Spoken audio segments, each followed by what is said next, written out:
The silence lasted 20 seconds. In a congressional hearing room where the currency of power is the ability to fill every second with sound, to deflect and pivot and perform confidence regardless of what you actually know, 20 seconds of silence from the FBI director was not a pause. It was a confession. The cameras held on Kash Patel's face throughout all of it. His hands, which had been resting casually on the witness table since the hearing began, were now gripping the table's edge. His lawyers seated directly behind him had stopped writing.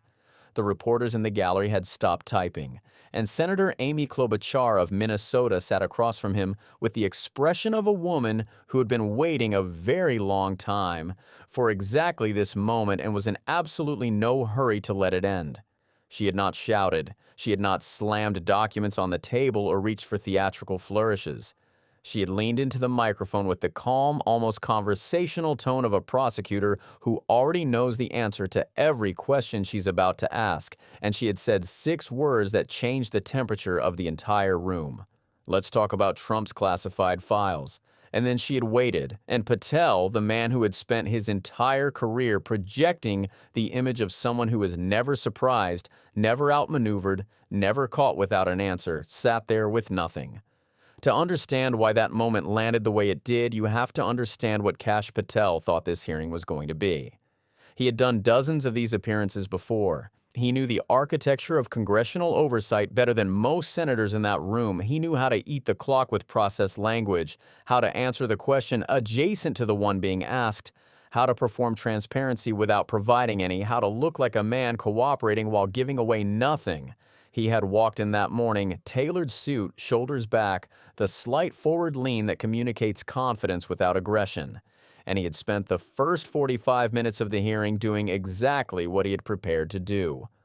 Budget questions answered, cybersecurity briefing requests acknowledged, field office staffing inquiries deflected with the smooth efficiency of someone who could do this in his sleep.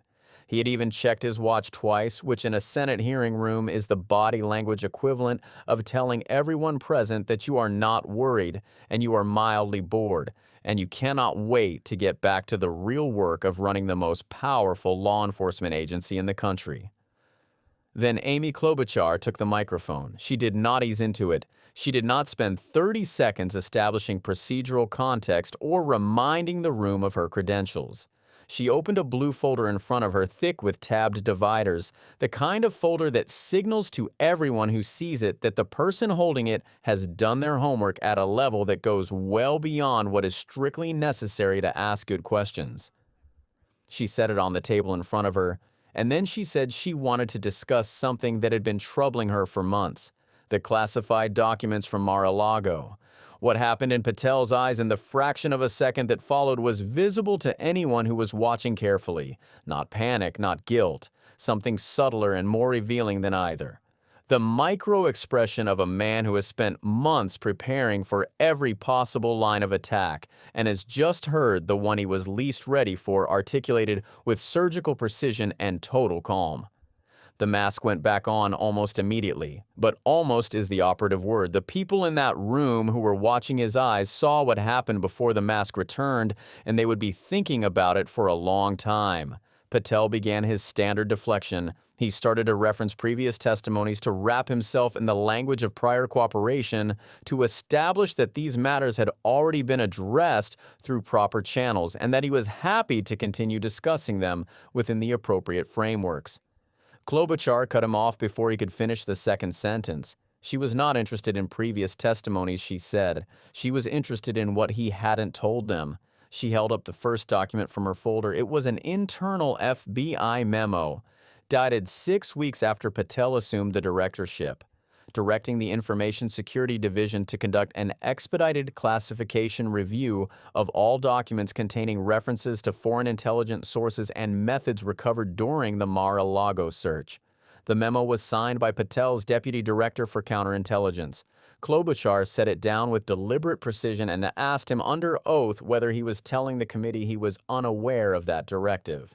If you have ever watched a person attempt to construct a convincing answer to a question for which they have no convincing answer, you know what Patel's face looked like in the next 3 seconds. He glanced at his legal team. Neither of them had anything for him. No past note, no whispered guidance, no subtle signal of any kind. He was entirely alone. He said classification reviews were routine procedures designed to ensure that national security standards were being met appropriately. Klobuchar said one word: stop. If you've been following this story from the beginning, you already know what those documents represent and why this moment matters so much. If you're new here, hit subscribe right now and turn on the bell, because this is one of those hearings that doesn't end when the cameras turn off, and every development that follows is going to be significant. What Klobuchar was doing in that room was not political theater. It was the systematic dismantling of a story that had been carefully maintained for months, using documents that the story's principal author did not know existed. There was nothing routine about this, she told him. His voice had not risen, but it had acquired an edge that made the room very quiet. There was nothing routine about taking documents that were already at the highest classification level in existence and making them even more restricted. There was nothing routine about doing it specifically to documents that involved a former president. And there was certainly nothing routine about the timing of that decision, which occurred 6 weeks after a Trump appointee, a man who had publicly declared that Trump had declassified those very documents, took control of the agency responsible for safeguarding them. Patel tried to pivot. He reached for the standard counter move in these situations, the attempt to reframe the questioner as the aggressor, to suggest that the exercise of oversight was itself a form of weaponization. He said he found it deeply concerning that members of the committee continued to weaponize oversight for political purposes. The word hung in the air for exactly long enough to become a liability. Klobuchar did not raise her voice, chortling. She did not have to. She said she was happy to talk about weaponization, and she reached back into the blue folder. What she produced next was a witness statement. A career FBI agent, 23 years of service, those who had worked directly on the Mar-a-Lago document review team.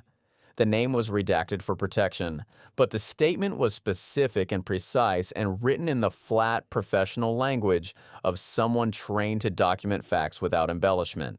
On March 14th, the agent had been instructed by senior leadership to halt analysis of 3 specific documents recovered from the former president's residence.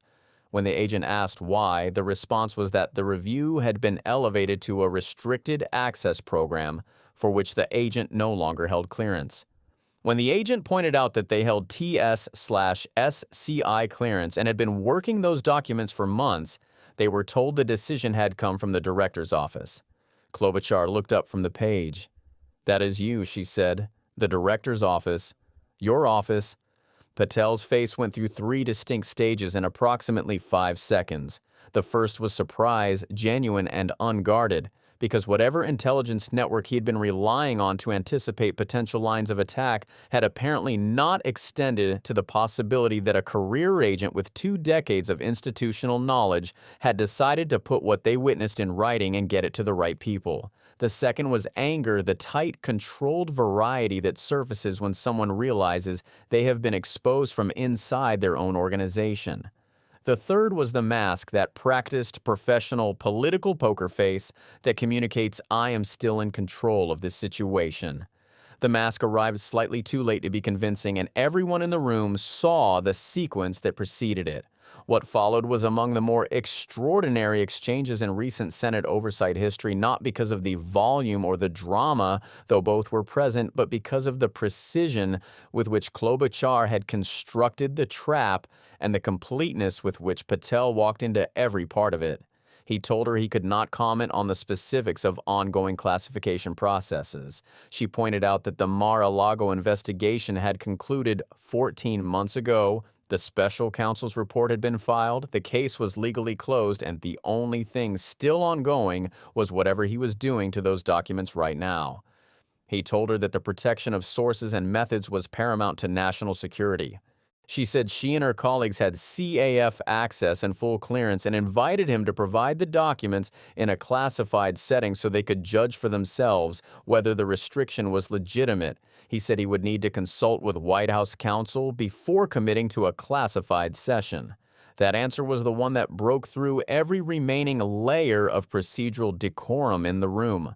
Not because it was a lie, possibly because it was not a lie at all, because what it actually meant, stated plainly and in front of cameras and in a room full of journalists and legal analysts who understood immediately what they had just heard, was that the FBI director believed he needed permission from the current White House before he could tell Congress what was in documents recovered from the former president's home.